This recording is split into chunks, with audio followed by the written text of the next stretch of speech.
I want to dive right in, okay?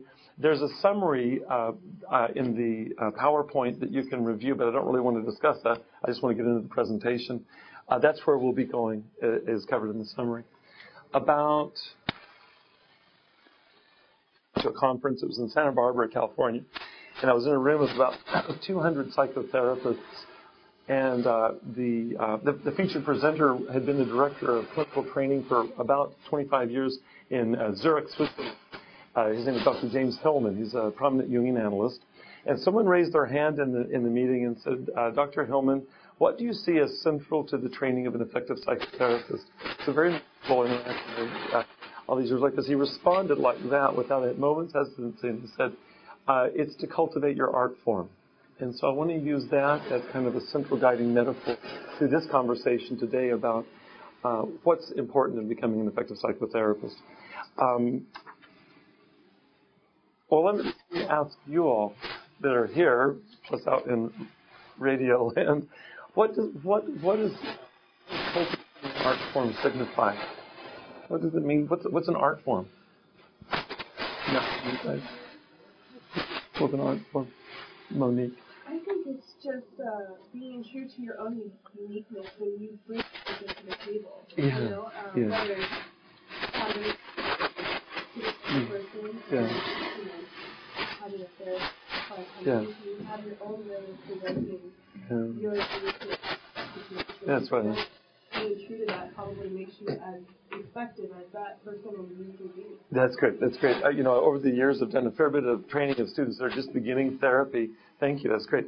And one of the things that comes up, I bet you remember this, Christine, is when you start, what's that? Louder voice. We don't want that. Louder voice. When you start saying clients, what you do is you forget how to be.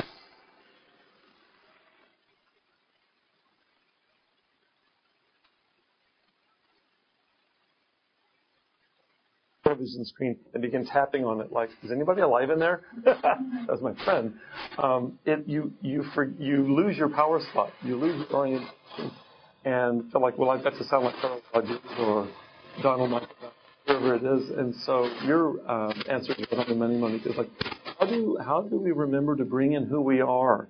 It's what got us into this field to begin with. Virtually every one of us has had lots of training in vivo and becoming a counselor. And then we get into graduate school and begin training to be a therapist, and we forget the pearl of great price, which is how to be ourselves. And so, yeah, I think that's very much related to it. Any other thoughts? Yeah. Grant Gorman Grant. says that it's understanding yourself and letting it flow through you. Ooh, that's a wonderful image. I have a story to tell you about that. I'm getting hooked up here, or unhooked, as the case may be.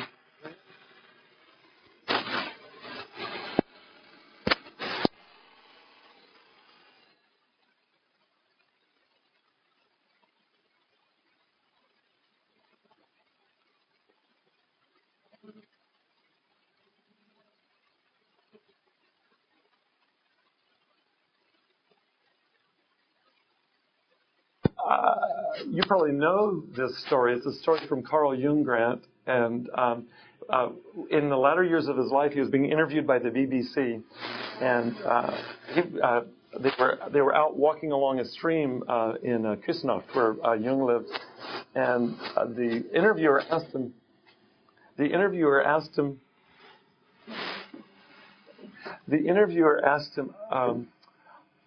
what does he see as the essence of psychotherapy? Dr. Jung, you've done all your work all these, many years. He was in his 80s.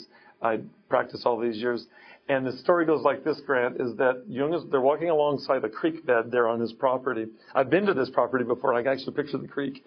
And Jung stopped, went over to the stream, and Jung was a big man. He was about 6'4" and very stout. He was always a very robust physical figure. He crouched down in the stream, put his hands underneath a very sizable boulder in the middle of the stream, picked it up out of the stream, dropped it on the riverbed, and kept walking.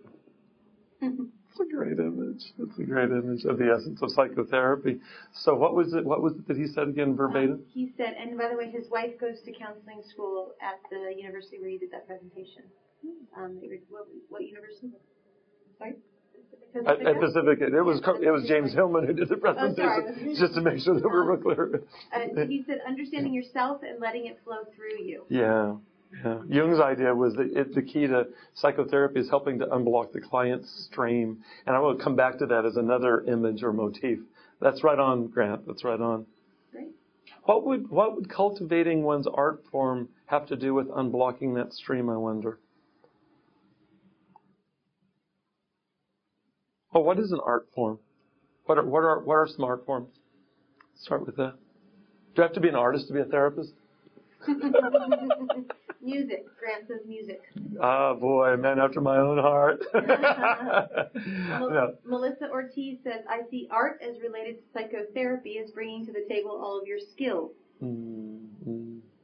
I think it's been a long time, but somebody could probably help me with this. The Latin root of the word art has something to do with skill, doesn't it? I can't remember so well. Like an artisan. That's good, Melissa. That's good. Dr. Maroffer says it's important to be creative. And Sue Hunter, thank you. All my learners tell me that psychometrics is art.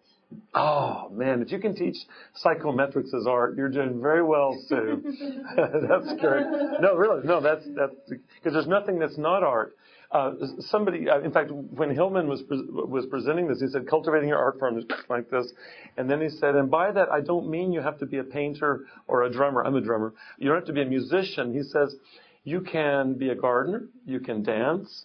You can wash dishes mindfully. You can walk down the garden path with awareness. We just went down the list. It's not a thing that you do. I actually don't think that psychotherapy is something that you do. I think it's a sensibility as much as an activity. And I think that's what he was getting at. Art as a way of being, and the rest will follow type of deal. So you begin to see that if training to be an effective psychotherapist is cultivating who you are, if psychotherapy is at least as much indebted to who you are as what you know and what you do, how important it is to somehow establish that at the heart of education. Over the years of teaching, I've had many students, Christine can remember this, you can vouch for this. At the very first of classes, I would of a new term or of a new year, I'd say, it's really important to me that you read all of this unending list of books that I've required, and that there was always a fair bit of work involved. It seemed to me. In fact, I would figure out how much time students should expect to spend in reading, and I would just put it right in the syllabus so that we just deal with the shock right up front. But that I'd always say, and I still believe this, I'm saying it in teaching that I'm doing these days, is that it's as important that you have a life, that you have a life. And if you need to go up to the mountains one day instead of coming to class, I'd rather you not lie to me and make an excuse. Just tell me that's what you're doing. I will grade fairly if somebody's present versus not. But at the end of the day, maybe it's the mountain trip that we remember as much as that particular lecture, glowing that it was by Dr. Weathers. that it's really important to have balance, and I wanted to grant blessing to that always right up front. And so over the years of teaching, I've had students come up and say, "I'm going up to Mammoth to go skiing, and I want you to know," and unabashedly, that it's as important at least. So, anyways. So we have a few more people making some this is great. I love this technology. Glenn tells us that he believes it's integrating your life walk with the therapy. Yes, absolutely, Glenn. And Grant continues in saying that it's seeing the beauty in everything and treating the whole with respect that it deserves. Mm-hmm. And Kathleen. That's good. Says, Kathleen says, I think art has to do with the expression of the unique individual. That reminds me of what Monique said. That's right on. Yeah. Great. There's a great poem. I just remembered it. It relates to this. Let me see if I can remember it. Because it's about uniqueness. God picks up the reed flute world and blows. And each note is a need coming through us, a passion, a longing pain. Remember the lips where the wind breath originated. And let your note be clear. Be your note. Don't try to end it. be your note. I'll show you it's enough. That's the poem. And that's wonderful. One last one. I think you go by Jim. James, sweet as all. If psychotherapy is an art form, then to do psychotherapy means engaging in a creative process of self-expression. You are reading my mind, sir. That's where we're headed. That's absolutely great. My next question was going to be, why might this advice to cultivate one's art form, why might it be important in addition to what we've been talking about, which is about cultivating one's individuality, a certain kind of way of being? And my next note here, which is in the PowerPoint, is looking at Were you cheating? Is psychotherapy as creative process. There are many metaphors for looking at psychotherapy, and especially these days, there's been so much honing of ways of empirically studying psychotherapy. I won't get off into the philosophy of that right now. That would be another day. But I want to look at a different entry point into talking about psychotherapy. With complete respect to the empirical, I'd like to go non-empirical. And I'd really like to go phenomenological or into the inner experience of psychotherapy and look at the literature of, there is a fair literature in psychology of creative process. Look at that literature for how it might suggest not only how we do psychotherapy, but even how we begin to study and incorporate and train to be psychotherapists ourselves. I want to refer to Carl Jung here at the get-go. Carl Jung is a very interesting figure. When I was an undergraduate, I went to a program that focused on learning theories. And so the twin Satans, the twin devils, were Sigmund Freud and Carl Jung. And so I really just assumed that they were idiots. And then I took a course in history and systems in my senior year in college and was required to read a lot of Freud and a lot of Jung and a lot of Maslow. I will never forget my experience. It was really like the scales falling from my eyes. I read Freud, and I even the specific content may have been outdated or whatever. He was such utter genius. It was so obvious that he was so knowledgeable across so many disciplines. And I just shame on me for ever having thought any less than that, for not having read him. Well, if it was the case with him, it was at least as much the case with Carl Jung. Carl Jung was a master he was a world master of several disciplines, a huge student of mythology, certainly the world's expert during his life, in addition to being a psychotherapist and an author on the world's symbolic traditions. He knew world religions, and beyond that, just symbols across all traditions, all continents, all hemispheres, as much as anybody on the planet. Just was an extraordinary scholar. About, it was 10 years ago, I went to Jung's home on Lake Zurich there, and it's amazing to walk into it. It just turned out I was on a study tour with the Jung Institute here in Los Angeles, and somebody knew his grandson. They don't let people come. And it was one of those things where we were there just kind of look at it from a distance, and they invited us in. I will never forget this. There's still bookshelves in his home with all of his books on them. It's amazing to me. They're just, and the literature, it's multiple languages, Greek, Latin, French, German, Italian, English. It's just unbelievable. And I didn't want to touch them. It felt disrespectful. But I have every conviction that those books were full of markings and just the kinds of comments wherever he would have gone. This is the kind of figure he was. It was amazing to be, because he built this home. It's a castle. He built it by hand back in the 30s, I guess it is. And it's where he began studying. At some point, he began to be very interested in studying the philosophies of China and Egypt, particularly in Greece, and looking at the precedents for contemporary psychology within these cultures. In the old days, before the beginnings of modern science in the 1700s and 1800s, people studied chemistry, but they really didn't have any concept of chemistry, and it's referred now as alchemy. Alchemy is kind of proto-chemistry, and it was the idea that you could take base substances like lead and turn them into precious metals like gold. And it was before there was any awareness of, gold is an element. You can't really make something to turn into it because it stands of its own. So what Jung did is he began to study these traditions. There was incredible commonalities across the various world traditions of alchemy and symbols generally. and found huge similarities looking at processes. They began to think, if they're literally wrong, which they are scientifically wrong and mistaken, then what's up with that? That people in China were positing the same ideas in the same era as people in Egypt or people across the world. And so he began to look at alchemy symbolically or psychologically, and then used alchemy as a metaphor for psychological transformation. So all of that to say, I want to tie his writings of alchemy into talking about creativity. So the basic idea being is that if you can take a base substance and turn it into gold, well, how is that analogous or akin to what we try to accomplish in psychotherapy? You'll see in the notes here that what's required in psychotherapy as an alchemy transformation, I believe, and Jung felt this very strongly, that in psychotherapy, there are two transformations that occur that need to be present, that need to coexist. And first of all, it would be the transformation of the psychotherapist herself or himself, is that the psychotherapist must be transformed to begin with. And then secondly, of one's client. And so this gets at what somebody said about how you can't fake it. You have to be it, type of deal.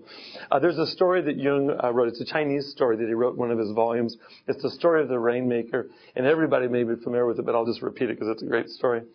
There was a province in China that had experienced drought for year after year after year. Everything had died. And they had tried everything, magic incantations, burning special incenses, all kinds of rituals to try to get the gods to send rain to this parched province to no avail. And so that they heard that there was a wizened old man way off in the distance, we'll say in Mongolia, who they seemed to have miraculous powers. And so they invited him across the miles to come to the village. He came to the village and promptly retired to a little hut and disappeared for 3 days, at the end of which the sky began to fill with clouds. It began to rain. In fact, it did something it had never done. It began to snow. It just went on and on and on. And so, of course, the man comes out of the hut, this little man, and they say, "What's up?" What happened? And he said, "Well, when I came into the village, I felt that it was out of balance. And then I noticed that I was out of balance. So I realized that in order to address the village as being out of balance, I needed to find my own balance. And so that's what I did, and then the rest happened." So that's the story. That's the myth. Most of the focus for the next few minutes will be on looking at what happens to us. I'm going to use the term intrapersonally. What has to happen to the therapist interpersonally to be therapeutic, and how this ties into training to be a psychotherapist. I do want to, a little bit later, begin talking about the interpersonal dimension of what happens in the therapy session or the therapy situation, both of which I want to use the psychology of creative process as the entry point. There's a psychiatrist at Harvard, Albert Rothenberg, who's one of the 2 or 3 experts in the country on creative process. He's written a lot about it and summarized a lot of research. And I love the way that he talks about creative process. He himself is also a psychoanalyst, so he's writing as a researcher, as a psychiatrist, and as a therapist. And he refers to creative process. The term that he gives for that is, you'll see this in the notes, he calls it homospatial process. I used to do this experiment when I was teaching at another university. I don't know if you ever participated in this. I would come in at the beginning of class and I would take a Coke can. It would be memorable. And I would set it in the middle of the class, and we'd sit the class in a circle. And I would say, okay, what I want us to do is to stare at this Coke can for an uncomfortably long period of time. Generally, once you get out about 5 or 10 minutes, it starts to get kind of weird. And so we would sit there and stare at the can for 15 or 20 minutes with no instruction other than that. And then what we do is we come back to the experiences that people had. And I can remember a range of experiences. People, you begin to look at a Coke can, and it's just a category of a Coke can. But then we get our various ways of organizing experience and perception and so on. And it was amazing. I can remember some of the examples that people would talk about, and some of these merge with my own. You begin to look at a Coke can and look at the letters, and they spell C-O-K-E. And at some point, if you stare at it long enough, the letters begin to become shapes and figures, and they're not necessarily literal anymore. They're like images. And then you get the color of the red can against the green carpet. And I remember a couple of students beginning to kind of feel like they were losing their marbles, actually. It was kind of touching. the Coke can can invoke that kind of spiritual epiphany and so on. That's what Albert Rothenberg means by homospatial process, is that when you bring two things into the same space, in this case, a Coke can and my eyes, your eyes to see that the combination of those two things that were never in that space, people don't sit around and stare at Coke cans for 20 minutes. You sit and do that for a period of time. Something new comes of that. Homospatial into one, homo-spatial, one space. That merger creates something that's not reducible to the Coke can or Bob Weathers or Susan Morales. It's something unique to the synergy, the interaction. Whether you're thinking of like creative art, think of any art that's ever meant anything to you. Music, art, dance. It's somebody who thought of doing something that no one ever done before. I went to a tribute concert on Sunday night at the Greek Theater as a tribute to Jimi Hendrix. And they had his original band there. They're still alive. It's amazing to me. And all kinds of people giving tribute to him. There were even people that influenced Jimi Hendrix that were there. That's how old they were. These were like his influences were there. It was amazing. But I kept thinking of this, is that Jimi Hendrix came out in the mid-'60s. He was playing with the soul band, the Isley Brothers. They couldn't quite hold them back. He went on tour in America with the Monkees. Hey, we're the Monkees. Can you imagine that? He just had a whole different thing going on with guitar. It's just, that's an example of bringing a Fender Stratocaster guitar, Jimi Hendrix's just raw genius, and out comes something that people, well, how many years later is it now? It's 38 years. He died 38 years ago. 38 years later, they're having these tributes, and there's people across all generations there. It was amazing. It was amazing.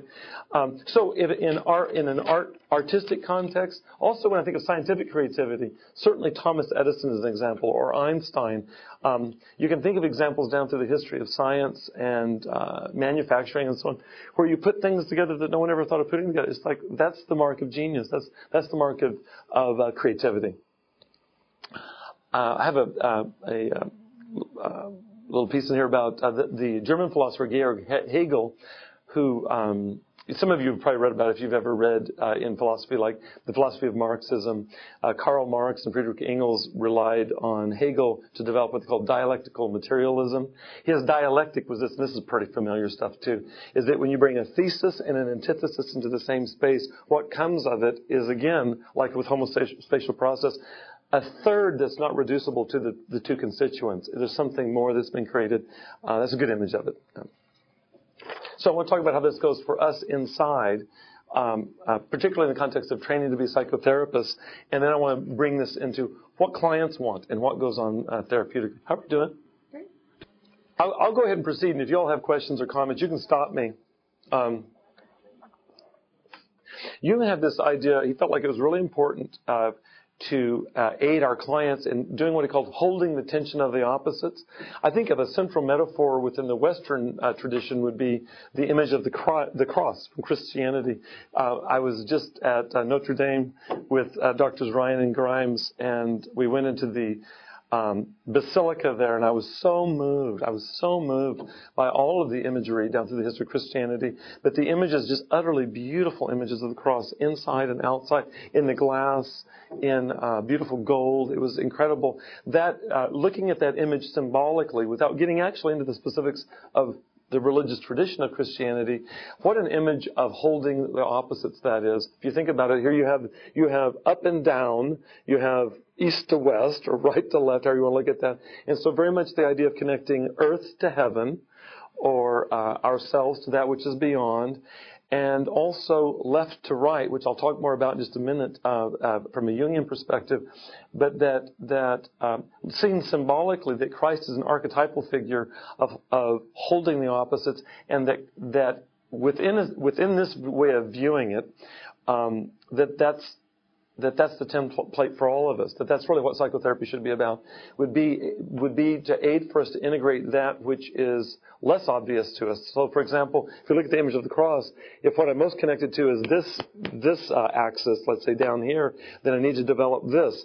If I'm connected to this end of this axis, then I need to develop this. There are different terms that Jung used for that. One of my favorite terms comes out of the poet Robert Bly. He calls it eating one's shadow.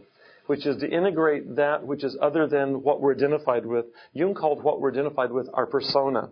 And so all that we're not identified with, sometimes it's even out of conscious awareness, represents the shadow. And Bly said it's important for us to integrate, assimilate, masticate, digest, metabolize our shadow. I'll give you an example of that. 25 years ago, I was at USC doing my last year of internship, and I had the best supervisor I ever had there. Her name was Nancy. I'll never forget coming into this is after years of business, 6 years of graduate school and whatever, coming in and bringing my little tape of my little session with my client, and Nancy going and putting it on like this, and she let it go for about 30 seconds, and she stopped it, and she says, "What was happening right there, Bob?" And I went, "What do you mean?" She says, "What was going on?" I said, "Well, I was just trying to I was trying to empathize with the client. I was just kind of like feeling like I was with the client."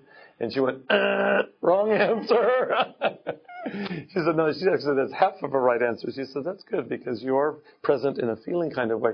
I want you to be able to explain to me why you were doing what you were doing. I want you to be able to articulate that theoretically and technically." And I went, "You've got to be kidding me." So we spent the entire year in Nancy's supervision helping me to develop this capacity to oscillate between feeling presence and some kind of cognitive awareness in terms of navigating what's going on. It's absolutely important, she said, for you to be present as you are, Bob. That's your strong suit. But what I want you to do is develop the ability as well to be able to articulate what you're doing. There's a hand raised, Susie. Yes, Denise Hall would like to comment and say that making friends with your shadow is essential for a psychotherapist. Otherwise, how can you honor your client's shadow? Yeah, that is so right on. We're going to talk about empathy in a few minutes. We're going to talk about Carl Rogers in a few minutes, the way he talked about non-possessive warmth and empathic attunement. What's her name again? Denise. That's right on, Denise. That is right on. In fact, I believe that that's like a formula. If one hasn't done that, then one's capacity to be empathically attuned is absolutely directly correlated to that. It's like you've got to do the one to be able to do the other. We'll talk more about that. Brilliant. That's great. That's great. So we'll back up for just a second. I'll get to that in just a minute. So Nancy spent this year for me helping me to develop an awareness of what Jung would call my inferior function. I am able to think. It's just that I lead with feeling. It's like I'm a lifelong drummer. I've played drums for 45 years. I'm right-handed. And yet I can lead with my left hand. What that means in drumming is like if you're sitting behind a drum set, if you lead, you're usually playing your right rhythm is with your, off the cymbals with your right hand. And most people are right-handed, so that's the dominant thing. About a half a dozen years ago, I decided that I wanted to develop the left hand with some seriousness, so I just stopped playing right-handed. So for the last half a dozen years, I've just been playing left-handed. I'll never be as good left-handed as I am right-handed. I am dominantly right-handed. But it's about developing one's relationship to that which is less familiar, what Jung called the inferior function. My dominant function as a therapist is feeling. Nancy was in supervision saying, okay, let's help integrate thinking. I sometimes tease with students. I said, this is why I read neuroscience. What I really like to read is poetry and interviews with creative artists. I also force myself to read neuroscience. That's the same difference. Yeah. Yes. Kathleen Compton says that one of my favorite words is paradox. Two things that are seemingly contradictory, but both true. I want to understand more of the roles of paradox in psychological change, which you are addressing. Yes, paradox is an Eastern and Western truth. Can you say more as it applies to psychological insight? That's wonderful, Kathleen. Kathleen? Kathleen. Hi, Kathleen. That's wonderful. Two things come to mind. Years ago, I woke up from a dream. Sometimes I wake up from a dream. As before I was going in to teach, I wake up from a dream, and I won't have an image. I'll actually have a saying. I don't know how this happens. It must happen to that guy Bartlett that wrote all those quotations. I'll wake up with a saying, and I came in to teach, and I just wrote it out on the board, so I still remember it because it came to me that morning. And this is what came to me that morning. It just came to me out of a dream. Paradox is what God looks like to the human mind. That's what came to me. Paradox is what God looks like to the human mind. Also, who comes to mind is John Lennon. John Lennon said, everything is true, and so is its opposite. It's a little bit of what we're talking about. In fact, I want to, give me just a second with that, Kathleen. I'll get more into that. How it is to hold not just two opposites, because we're not just two. We've got all of these different parts of ourselves, and they only seem paradoxical from within our experience. God only seems paradoxical from within the limitations of a dualistic mind that goes this versus that. When you have an experience that you'd assign to the divine across any tradition, there's no paradox in that. It's only later when you try to... Have you ever tried to explain an experience of the sun setting over whatever lake or ocean you live near? It's like the experience isn't paradoxical. The experience is absolutely riveting and transformative. And then when I try to explain to somebody, I just prefer not to. Yes. Kathleen says that she thinks God exists in paradox. I do too. There's a Catholic monk, Thomas Merton, a friend of mine, knew Thomas Merton. He was at the Abbey with Thomas Merton. And he said that Merton used this phrase in his spiritual direction with my friend. He said, it's important to live in the belly of paradox if one wants a relationship, a proper relationship to the divine. I love that image of the belly of paradox. I always think of Jonah, getting in the, that wouldn't be far off from talking about being an effective psychotherapist, to be able to live in the belly of paradox. All that we're talking about is it's not so much about theory. It's about somehow locating oneself in such a way that when you sit with a client, let me just keep going, okay? Because this is good stuff. I've already talked about drumming. I could talk more about it, but I won't right now. I do want to talk about paradox, and this is to Kathleen, I think it is, to Kathleen, who I thought of as an example of. So I talked about Nancy's supervision of me thinking and feeling. You all are familiar with Maslow's hierarchy. It's, in fact, most people are familiar with Maslow's hierarchy. It's kind of part of our culture at this point, where you have these different needs that are in the form of a pyramid. And it starts with physiological needs at the basis. And then once those needs are handled, then we move to safety and security needs. For example, the way I think about it, it doesn't really matter if I have a house if I can't breathe. But if you can breathe, then a house begins to matter. And then the next phase he called belongingness needs. And then after that were self-esteem needs. And then self-actualization needs. And then in the last year of his life, he began to write about self-transcendence needs. So he had this hierarchy that's situated in such a way that whatever comes next is, it requires a foundation in the next prior levels. And so those are all motivators, but the lower ones have priority. This would be a way of thinking homospatially. When you're sitting with a client, in fact, I just did this last week in a class I was teaching. We viewed a video of a client who was presenting with alcoholism. And there were some cultural variables that were involved in this. And so I had the students in the class view the video. It was a diagnostic kind of video. And then I didn't go through this particular grid, but I'll utilize it because it's akin to it. Is I wanted to be thinking of this client in multiple ways that are all operating at the same time. And in fact, the image that I shared with them was when I was in graduate school. I went to graduate school in Pasadena. There was a bookstore there in town, Vroman's, and I would go by the bookstore from time to time, and they had this thing in there. It was a multiple level chess game. I think there were 3 levels of a chess game. A transparent chess, and I never really figured out how to play it. I would just kind of ponder it whenever I came in the store. I think about multiple levels of understanding phenomena, like how can somebody play one game of chess, much less 2, much less 3. There's like a 3-dimensional chess. So one of the ways that I think about thinking homospatially, putting a lot of pieces into one place at once.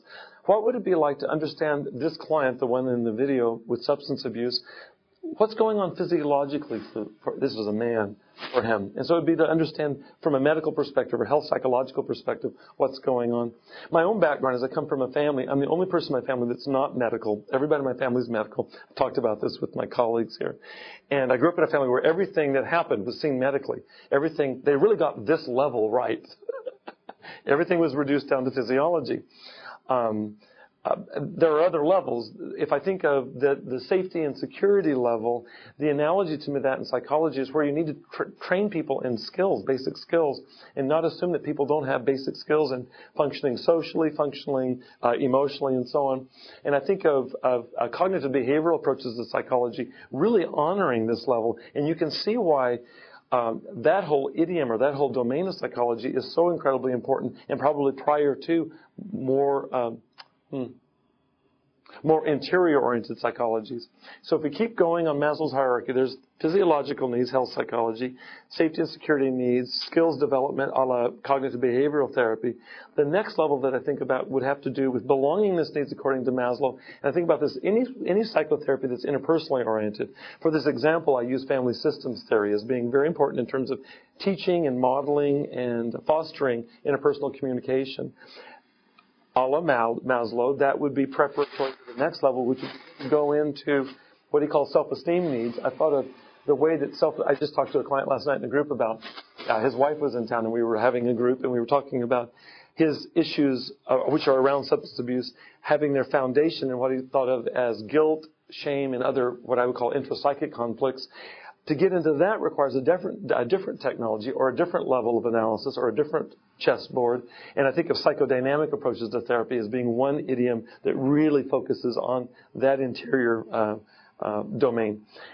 Next, if you're going up to self-actualization, this really is the place in which Maslow, Viktor Frankl, Yala, all of the existential tradition has addressed these needs of self-actualization around value and meaning and purpose. That's what that domain addresses. And finally, I think of this in terms of the world of religious traditions. I see you felt this way, is that in the first half of life, every client is dealing with just coping, dealing, developing skills, zu lieben und zu arbeiten, to love and work. The second half of life, then every client coming in is presenting primarily or religious concerns. By that, in that he wanted to help them some root within some tradition or combination into the second half of life. So, yes, yeah. Grant Gorman, who is one of our learners, has making a comment that he wanted our fellow students to know about, that positive psychology was a great course that he took here through Dr. Hoffman. That's great. That's great. Say more about positive. Focusing on Maslow. Oh, okay. Okay. Is that what positive psychology focuses on? I should know more about it. That's great. There's so much that I don't know. Okay. Yeah. I had a Yeah, thank you. Thank you. Learned optimism. That's fantastic. I had a professor in graduate school, Grant, who we had a whole course on the MMPI, studied how to administer it and how to interpret and all this. And I remember the last session or two, it really meant a lot to me, is that we went through these 10 clinical scales, and Arch took us through each one of them and looked at what's the of it being seen pathologically. So he looked at anxiety, depression, even schizophrenia, the schizophrenia scale. Looked at what do those bode in terms of, what if you don't have any of that going on? What's it to be completely absent of worry about your physical well-being? What is it to be completely absent of introversion? Things like this that can be pathologized. And it really ennobles the MMPI. He's looking at from a positive perspective. I'll mention this as a slight aside just because it's relevant. This is for Grant. Hillman, at another conference, let's see if I can remember how to talk about this. He says there's two ways to remember our life. One of them is to remember our life traumatically. And so you go back, and psychology does this all the time. We encourage clients to come in. In fact, I've had clients come in and say, I don't have anything to talk about this week, Dr. Bob. It's been a great week. I just go, how did we get so misguided in this field where clients don't have anything to talk about because they went well this week? Oh, it's so sad to me. Hillman said you can remember life traumatically.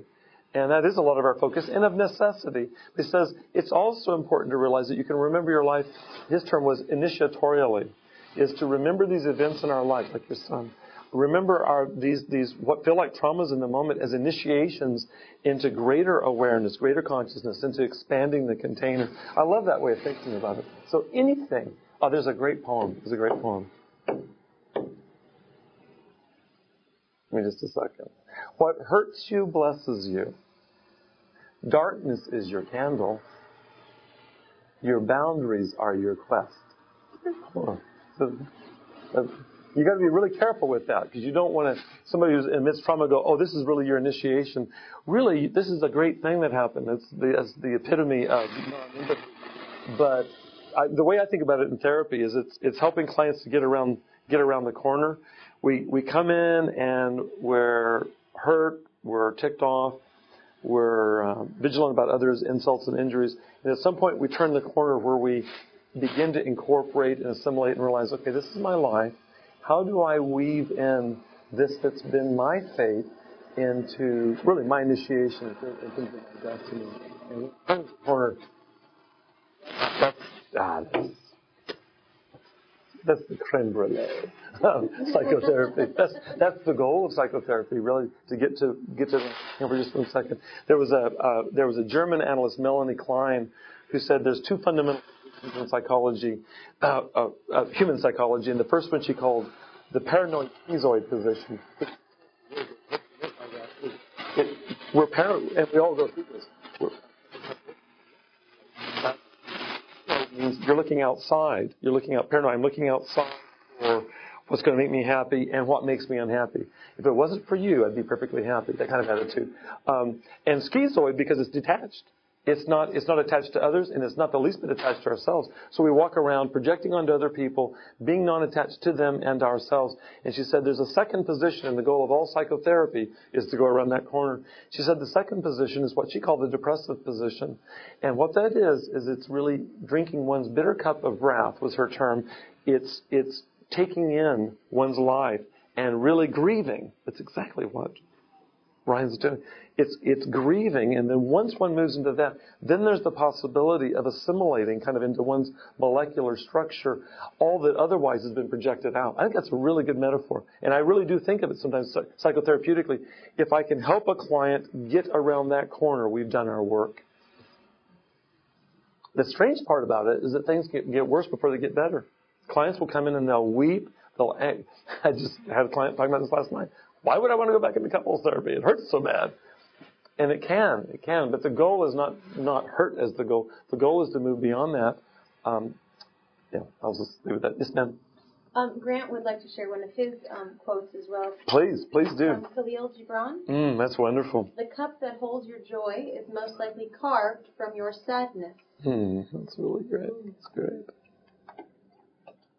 I'm going to go ahead and type that quote into the instant messages and chat sessions so that everyone can see it. That's great. Okay. And if you'll remind me, I'll send these poems to people later. I just need to be reminded of what they were. If we keep going along in our notes, is that kind of clear what we're talking about? Multiple levels of caring. The thing about this is it's not a cognitive task. I think that you could read a zillion textbooks and not be able to hold 5 or 6 different perspectives in place. It's really... let's think about this for just a second.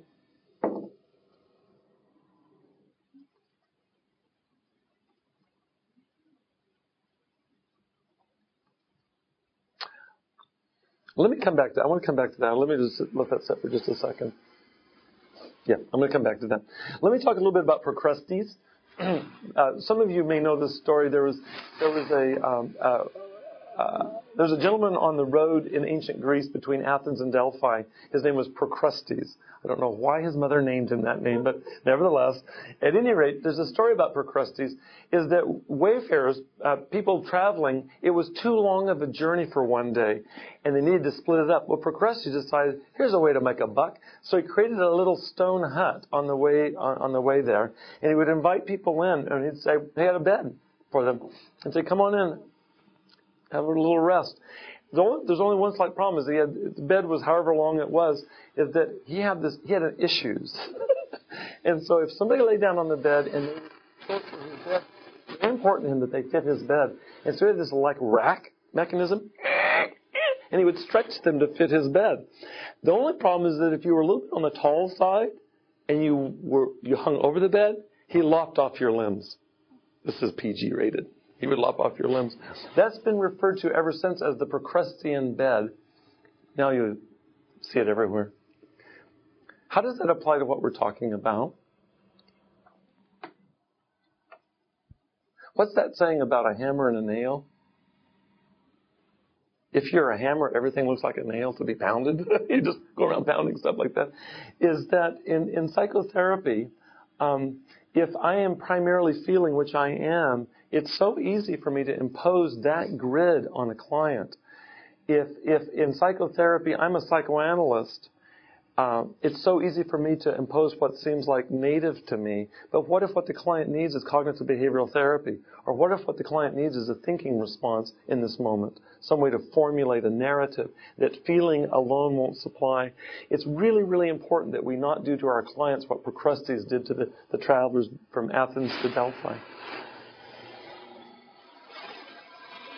And I think if there's a strong correlation that comes out of social psychology, it would be there's a direct linear correlation between ambiguity and anxiety.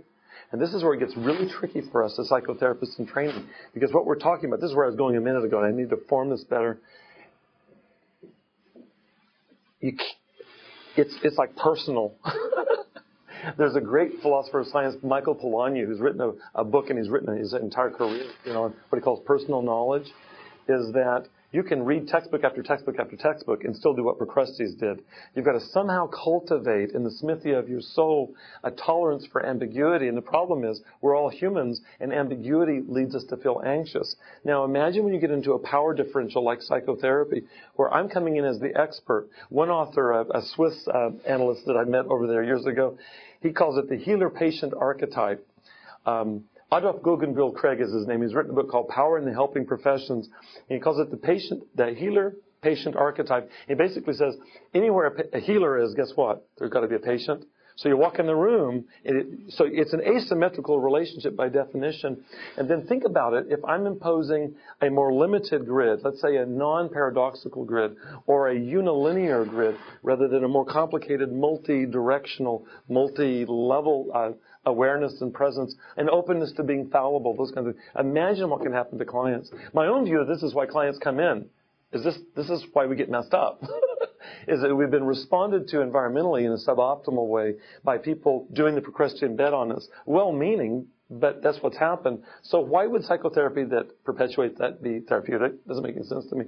And so in order to develop those muscles or that kind of interior that can tolerate ambiguity, I think you've got to find something other than just reading more books. I'm way big on reading books, but I don't think that reading books will get you there completely. Yes, Susie?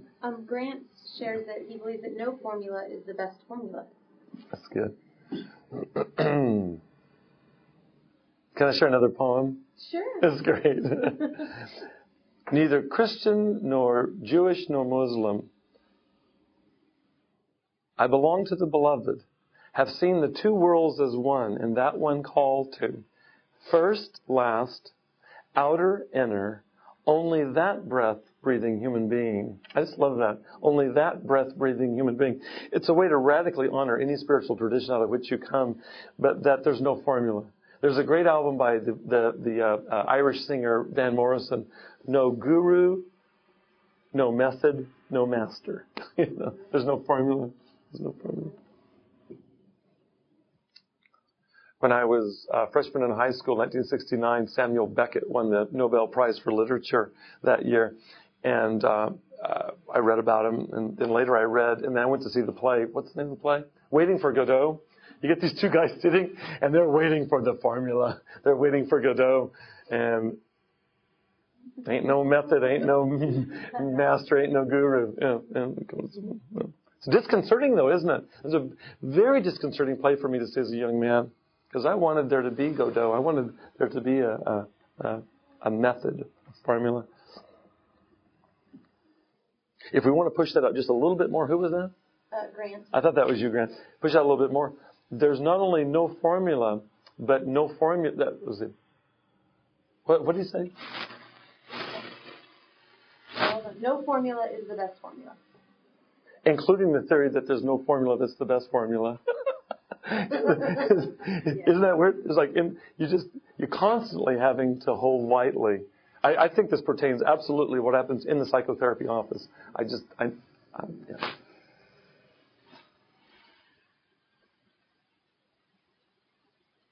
And I think getting there is radically personal. We're going to continue talking more about this. Another question? I have two, so I'll go through each one individually. Denise Hall. To me, the therapist's job is to support clients through the ambiguity of the liminal phase, from the familiar to the unfamiliar. Yeah, that's great. You guys know what liminal phase is? Limen in Latin is a threshold. It's like literally through the doorway in the liminal phase from one to the other.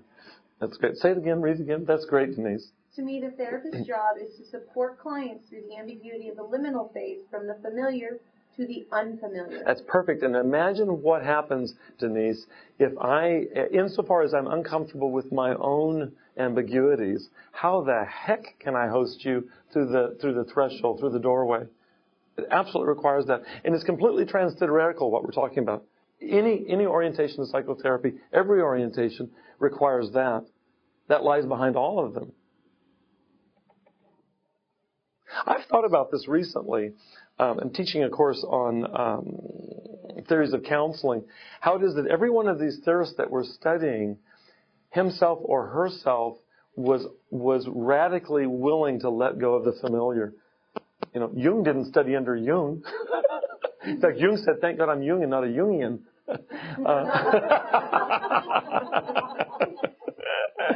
The courage that it takes. My point being is that you have all these various pioneers, let's say in psychotherapy.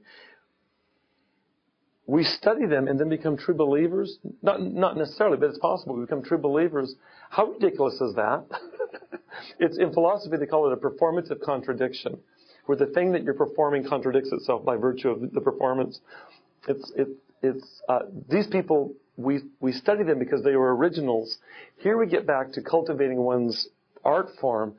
I love, you all know the cultural anthropologist Margaret Mead, and the social linguist and communication there's Gregory Bateson. Gregory Bateson is the guy that originated double bind theory up at Palo Alto. Well, Gregory Bateson was married to Margaret Mead, and their daughter is Mary Catherine Bateson, and I got to hear her just a couple of years ago. It was brilliant. And she was up there and she was speaking. She'd written a book and she was speaking about this, and she picked 4 exemplary women's lives and wrote an entire book about it. The title of her book is Composing a Life. And looking at one's life as a creative contribution, a creative composition. These people that we study as psychotherapy theorists, as pioneers, they were that. Can we afford to be any less? And it's not about us being of that ilk, but it is about being wedded to that same process. It's about being open to letting go of the familiar, being open to creativity, looking at a Coke can originally. That's what they did. Why would it be any different for us? Honestly, if the theories are really effective, they should be dying and reinventing themselves daily. I mean, just going like this. Yes, Susie? Ann Lee feels that... Hi, Ann. Hi. So happy to meet you. I've been writing to Ann. I know Ann, but I've never met her. She thinks that the therapist needs to be intuitive and flexible to meet the needs of the client at that moment.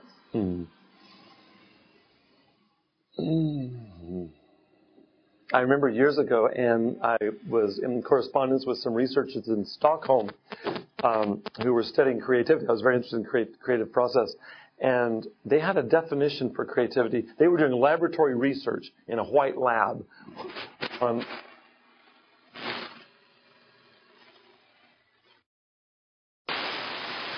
Oh, yeah. It equals attentiveness. You have to be creative. You have to be attentive and aware. But it's that with flexibility. I love that definition. Isn't that nice? Being really attentive, but not wedded to what one's attending to. Being flexible, but not being spaced out. It's like Bob Dylan calls it going east on a westbound train. Holding both of those. Talk about a paradox. Talk about holding the tension of opposites. To be fully attentive with the client and open-handed in that. To be in diffuse awareness, but just completely, just that combination. So intuition, what was the second thing? Anne's comment, again, was inflexible. Intuitive and inflexible. Thank you. That's wonderful. So Melissa would like to make the point that she liked that you talked about being encouraged to the therapeutic process. and that it is so important for the therapist and the client to be courageous. And that was Melissa. And then Jim followed that up saying, I believe it was Drakers, who said we need to have the courage to be imperfect. So often when we study studying the originators of these dynamic new ways to facilitate the change process, we quote unquote want to be just like them. That is not having the courage to find our own path to originality. Yeah. Thank you guys. That is really at the heart of all of this. That's what this presentation is about. It means no disrespect at all to all the theorists. In fact, it's a deeper respect, because it's not respecting just the content of what they say, it's the dynamism out of which they speak and are and write. And it feels much more respectful to me to the spirit of Rogers and Freud and B.F. Skinner and Carl Jung and Alfred Adler and all of them, because this is what they were doing. I love that. Anna, I want to come back to something I was saying to you, and then we're going to move towards looking at the interpersonal dimension and then wrapping up for now, and then there'll be questions maybe. I wonder if you guys can even see this here in this presentation. Because, you study all these years in graduate school, and you read all this stuff, you take all these exams, you write dissertations, you do this and you do that. And then I'm sitting with the client, and rarely in the foreground is theories of psychology. The weirdest thing, isn't it? It's exactly analogous to what happens to me drumming. From 1964 to about 1968 or 9, all I did was practice 26 rudiments for 4 or 5 years. I never, ever sat down behind a drum set. I never played musically with anybody. It was just learning these basic rudiments. I think of graduate school like that. And now when I drum, it's just happening. I drummed last night. And in fact, I was aware of it last night. There was something I was doing that I could write out what I'm doing, but it's not like I'm thinking of it as I'm doing it. I would write it after the effect. I don't really want to write it. But it's founded in all those early years of study. It's exactly like what it's like to be a psychotherapist. You study and then you study more. And then it's all background. It's all background. How do you all think about that? Do you understand what I'm saying? It's like, yeah, the art is happening. It's completely founded upon all of the 5-finger exercises or long tones or whatever one does if one does other art besides music. What? It's exactly like psychology. Do you think about this? Mm-hmm. You're good at assessments. Yeah, that's my main thing right now. I went to graduate school with Mary, and we went to the same classes. And Mary just dug into assessments, and then we ended up working later together, running groups and so on. Mary was absolutely a creative artist, a genius. Like somebody said psychometrics as art. She was like this. I bet you are too, Christine. Just like, it's unbelievable what she's able to do with any of the standardized tests. I never developed that familiarity nor that kind of creative. It's just, that wasn't the entry point for me. It's like, so when you're sitting doing an assessment of somebody, and if I sit and do it with them, I feel like I'm doing it by the numbers. Theory really is foreground for me. It's not an exercise in creative imagination or anything particular for me. It felt very rote. It's a sadness to me. It's just the way that my mind works. And when I sit in the presence of a Mary or a you, it really is watching art.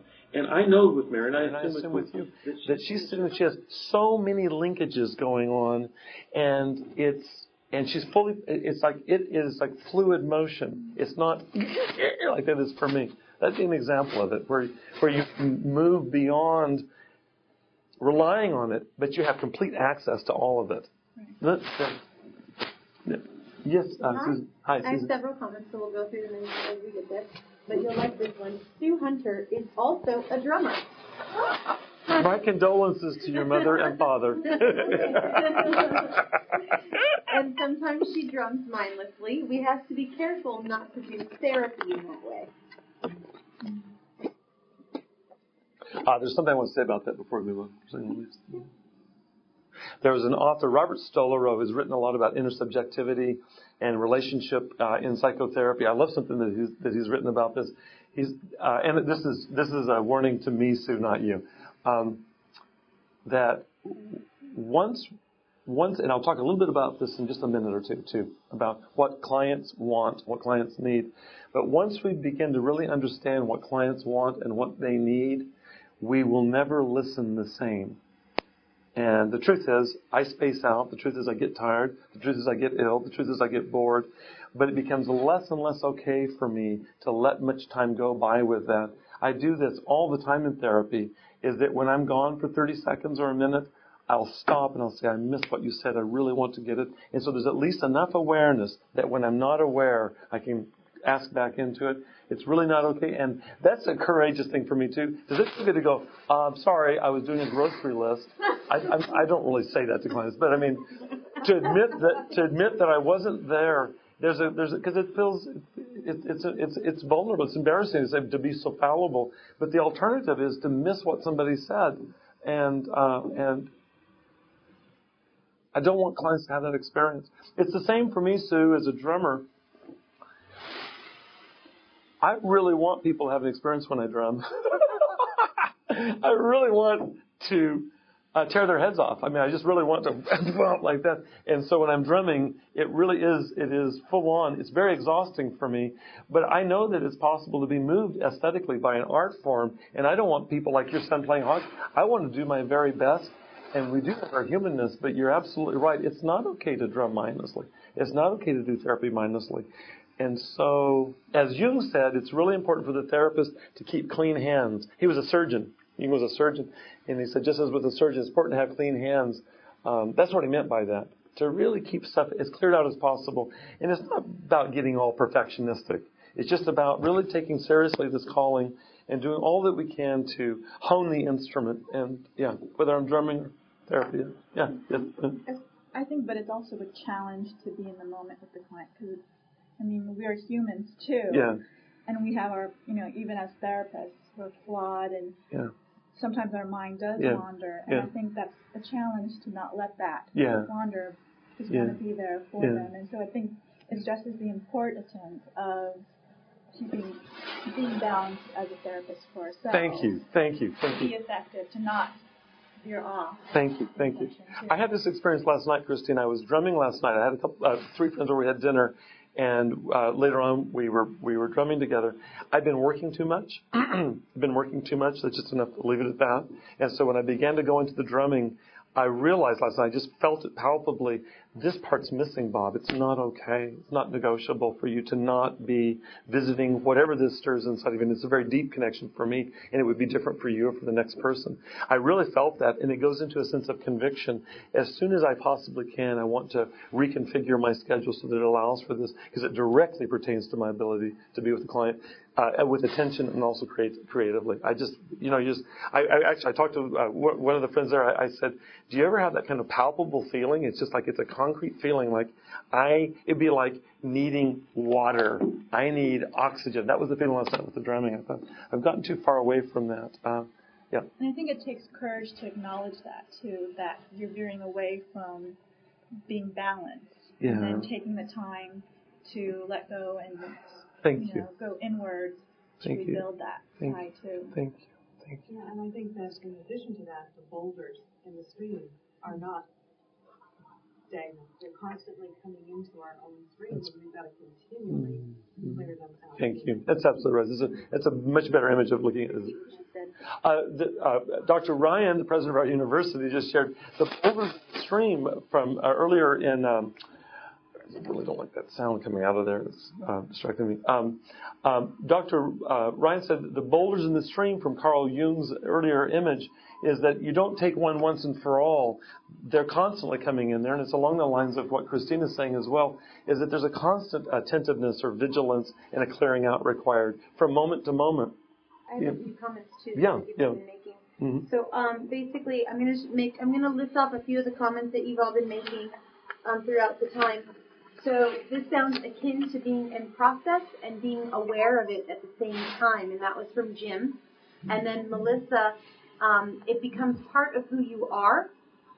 And then we have Kathleen that says it's like in good writing, you have to learn the rules of grammar, etc. first before you can break the rules or not pay them attention and become a creative writer. And Grant comments and says it builds trust to be involved and want that passion to show, like you were saying about the drumming, how you really want people to have an experience when you're drumming.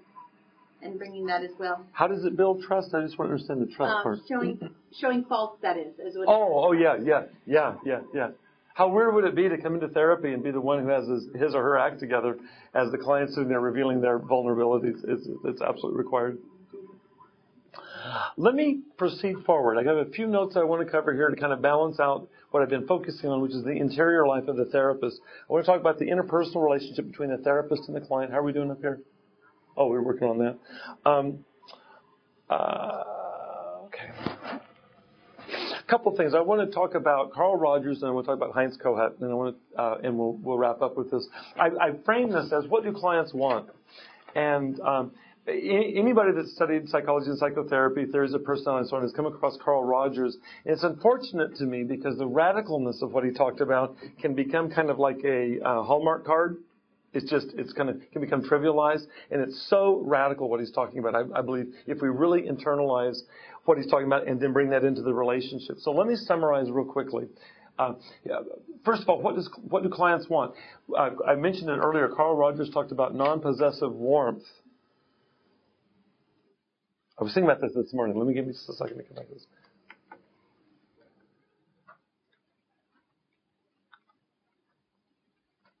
There's a infant researcher, Joseph Lichtenberg, out of Washington, who says that what's required initially in psychotherapy is attunement, and he says attunement will lead to self-righting. I always had this image of a flower that's been stepped on, and if the sun comes up and there's some care, it will self-right like this.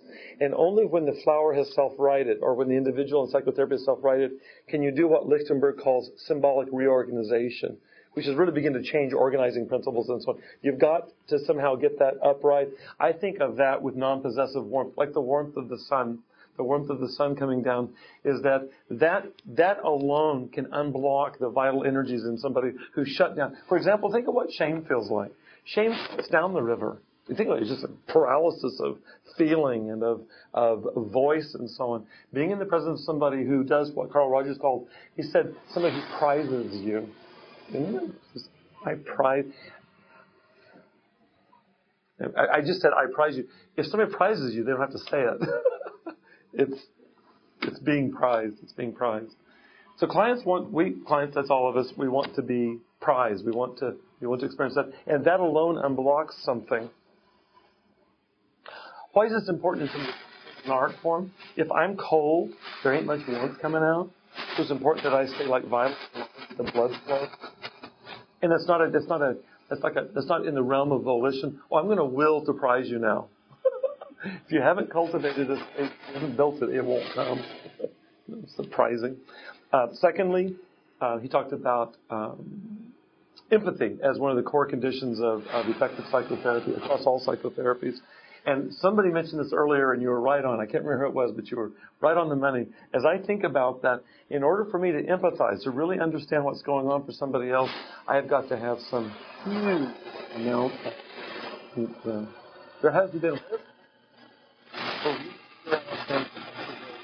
that I have empathy towards myself to begin with, so that I don't get fouled up in projecting onto my client stuff that I don't like about myself, and it can come out in all kinds of ways.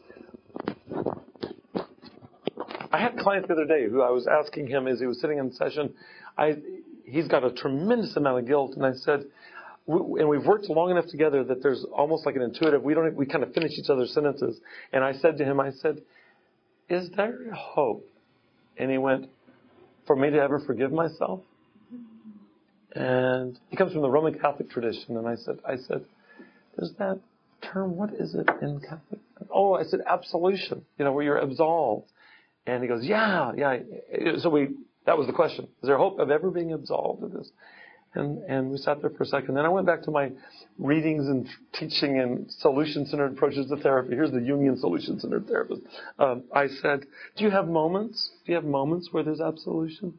And he said, when I sit with you, Bob. It was really quite lovely. And I sat with him. We just talked about that for a minute, and I didn't say much about it. I mean, I received that. I think it's true. And we just talked about judgment. He can feel with me that there's no judgment of stuff that he's done, and it's not thought or willed. I just told, I can't find a standpoint out of which I would judge you. And even that was redundant to say that. It's just to kind of acknowledge it and move on. It's just amazing. And whatever that is, I don't take credit for that either. It's not like, oh, Mr. Hot empathy stuff or whatever like that. It's like one does one's work, and then what's left there, it just feels like it channels grace. And I think that's what clients want, and insofar that's what clients want, that's what we want to cultivate. And I'm pretty sure that we don't cultivate that in obvious ways. It really is a life stance. Several of you have talked about it's about a way of living. It's about a commitment to a vocation. Finally, from Rogers, the idea, what clients want is they want us to be real. His term was congruence or genuineness. Years ago, I was sitting late at night. I remember this with a client in session with one light in the office, and at some point, he was an advanced student of psychotherapy himself, and he was sitting with me. He leaned across in the night, looked at me, and he said, "Dr. Weathers, do you know what the blankety blank you're talking about?" And I leaned forward and went, "Yes, I do." And leaned back. You know, it wasn't necessary for me to say anything, but if I had been lying, that would have been the end of the therapy right there. It was one of those moments, because it was really ready to drop to another level, and I could just felt with him, because he's like, "You better know what we're talking about here, or I'm going to cream you and then leave. You better know what we're talking about here, or I'm going to cream you and then leave." That's one of those moments that just comes to my mind. It's like, it's just razor sharp, there, and that's it. I think that's what Carl Rogers was talking about. Dr. Maroffer would like to add that what about working with different cultures? Because certain cultures have different ways to express themselves or not. Yeah, that's a very good question. And although we won't be focusing on that today, that could be another presentation. I would love to present, to have a dialogue about worldview and cultural sensitivity. I'd really like to do that. But what's implied in what we've already talked about that I think pertains to that is this business of Procrustean bed. I am white male Texan. And all the limitations that accrue to that. So let me be really, really careful when I'm talking to somebody who's another culture, another race, issues of sexual orientation, gender, what state you came from. I'm from Texas, another country. And I, with no disrespect to studying, what my chief interest in graduate school outside of psychology, every time I had an elective, it was in cultural anthropology. I absolutely love looking at the world through different perspectives from within. I really got to hold lightly, and especially because it's like we're fish in the water swimming around inside the goldfish bowl. We don't even see the water we're swimming in. It's so important for me to be sensitive to that. I see it all the time. I'm a very passionate person. Well, what if my passion is overwhelming to somebody? Well, pay attention, first of all, Bob, and then secondly, inquire into that. How are we doing with this? Because all of us have a fair bandwidth in terms of adjusting our energies, upwardly or downwardly and so on. So, yeah, it's incredibly key. I'm sorry not to spend more time on that now, but it's right at the heart of this. You can't fake cultural sensitivity if you're not sensitive.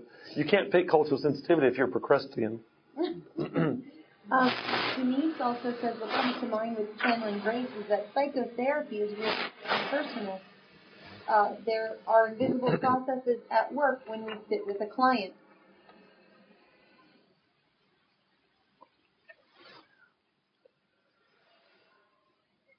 Yeah, I'm thinking of a poem.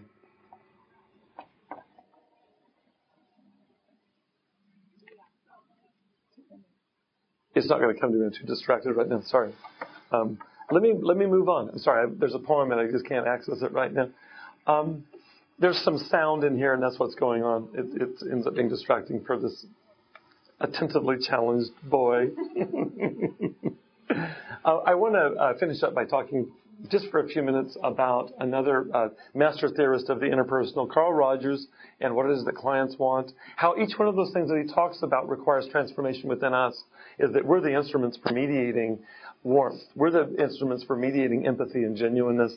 Heinz Kohut is a psychoanalyst who, about 10 or 20 years ago, the International Psychoanalytic Association had a poll, and they were asked to say, who's the most influential psychoanalyst since Freud? And Heinz Kohut was the one that was voted as the most influential. He's lesser known for sure.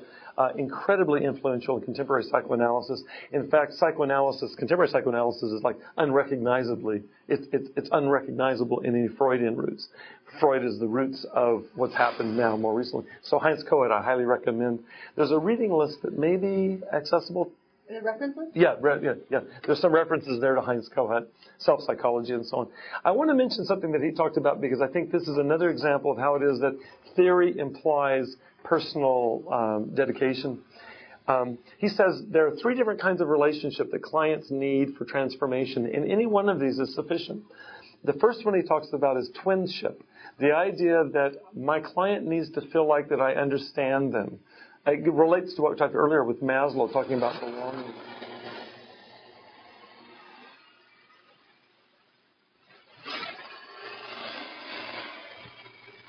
You don't have a life. The therapist needs to have an analog search. Have as robust a life as you can, because you're constantly searching for bridges, for analogs to connect with the client. That's related. That's the client that says, you understand me, you get me, you're like me. Clients are not because we're exactly like them, but we have access to parts of ourselves that are like them. I like the way he talks about this. Is if you don't have this, then forget it. If you don't have this with the client, clients need to know that you're a human being and that they are too before they go any further in the psychotherapy. So it's very basic. The ticket into psychotherapy, and it really does require having a robust, rich, imaginary, creative, living life. A second relationship that Kohut believes is transformative in psychotherapy, he calls an idealizing relationship. That's someone that you can look up to. And there's no reason to be falsely humble. I read a saying the other day. It's an old Chinese saying, don't be proud, don't be humble in the presence of a master. Don't be proud in the presence of a master, and don't be humble in the presence of a fool. Is that it? I think that's it. Pretty close. Regardless of the foolish part, there's no reason to be falsely humble. I had another supervisor years ago in internship, Anaheim Child Guidance Center, who said, Bob, one thing for sure, you and all of your cohort are experts in human relationship. That was her human relationship. I said, well, what do you mean by that, Pat? And she said, you know more about the intimacy, what can go right and wrong, than 99.99% of people out there walking the streets. And so own up to that and bring that. Bring your expertise. And so this is where the books come in, for example, constantly citing literature and research and poetry and whatever. All of that stuff pertains. The way that I think about that is that's being an expert. How do I put it here? That's expert intelligence. There's nothing wrong with being expert intelligent. And when clients will call me Dr. Bob, it's an honorific title. It's honoring the fact that Dr. Bob is an expert in human relations. But there's something more required, and that's the third part, it seems like to me, of what the third relationship that Kohut talked about. He talked about mirroring like a mirror. It relates to what Carl Rogers talks about with empathic attunement. This my way of understanding this is, in order for me to mirror somebody, I need to have the mirror. I just remembered something. The jazz saxophonist John Coltrane, somebody said, why are you constantly practicing? And he said, I'm just polishing the mirror. Because his idea was that he was channeling God through his saxophone playing. And so he wanted to make sure there was a little friction between his fingertips and the divine. That's a nice image, isn't it? Mirroring the sense of keeping the mirror as clear and as clean as possible. And the way I think of that is that's something other than just thinking. I think it's like really honing one's instincts, one's feeling, deep feeling, instincts. That's to be an expert in that realm as well. All of these, especially that one, I think we're living one's life with integrity. Okay, we're wrapping up. How do we get from here where we are to there that we've been talking about? Years ago, I gave a presentation. I don't remember what the presentation was. It was some group of psychologists. And somebody came up to me. This happens sometimes in school. Somebody came up and said, Dr. Bob, what books have you read? They wanted to, and it was an honor. It was an honor. There was an appreciation. And I remember inside I thought, I didn't say this. Whatever I said doesn't really matter. I remember thinking to myself, it's really not about reading books. I understand their question was a genuine question. I'm sure I gave them a list of books, but it's just like, it's so not about reading books. But that's not a bad start. But whatever the presentation was, it was so not about whatever she was asking about reading books. So I put here, perhaps books are necessary. I believe they are necessary. I think that practicing drums for 5 years without ever applying it musically was necessary. I think all of the practice that goes into being an athlete, every one of those fundamentals, you practice over and over and over and over again until it's automatic. They're all absolutely essential, but they're not sufficient to the art form of psychotherapy. So I'll go back to Hillman's answer. He said, what's the primary task in how can we best become a effective psychotherapist? He says it's to cultivate one's art form. And I think we've just blown it wide open, it seems like to me. It's to cultivate one's life, like Mary Catherine Bateson, to compose one's life as an art form. And it can go any which way. It's inclusive of all of us. There's no one who's left out of this. It's the part that's easiest to miss in academics. You know, if you think about the way that the term academic is used on the streets, oh, he's just an academic. It would be somebody who's not doing what we're talking about. And there's no reason, you don't have to be stupid to be an artist. In fact, you have to be brilliant to be an artist. You have to actually be more brilliant because you're bringing in heart and courage in addition to intellect and mind and precision and all of that. There's a final poem I want to finish with by the 13th century Persian poet. There's a reference list, too, that you all can access. I'll finish and maybe we'll have a minute for questions or something. I heard this poem years ago at a conference, and I went up to the woman that she recited it. She was in the audience, and she asked the presenter. The presenter was presenting on fairy tales and their use in psychotherapy. And this woman stood up and recited this poem, and I was so moved by it. It was like about 1993 or 4, 15 years ago. And I asked her, please, can I write it? So I wrote down the poem, and this is it's in my desk. Today, like every other day, we wake up empty and frightened. Don't open the door to the study and begin reading. Take down a musical instrument. Let the beauty we love be what we do. There are hundreds of ways of kneeling and kissing the ground. So, thank you all. I'm open for questions, comments, goodbye, whatever you all want to do. I hope this is helpful. The one concern I had about this is a postscript, but one concern I had about this is that it would look like it was obscurantist, like I was somehow saying it's not important to study. It's so not that. It's so important to study. Just don't stop short. Don't sell yourself short. Clients don't care. Clients come to see me. They don't know if I'm a psychologist or a psychiatrist or what the heck I am. What they care about, like that guy leaning forward, is do I know what I'm talking about? And you can't fake that. You can't fake that. So all that you're doing and then this.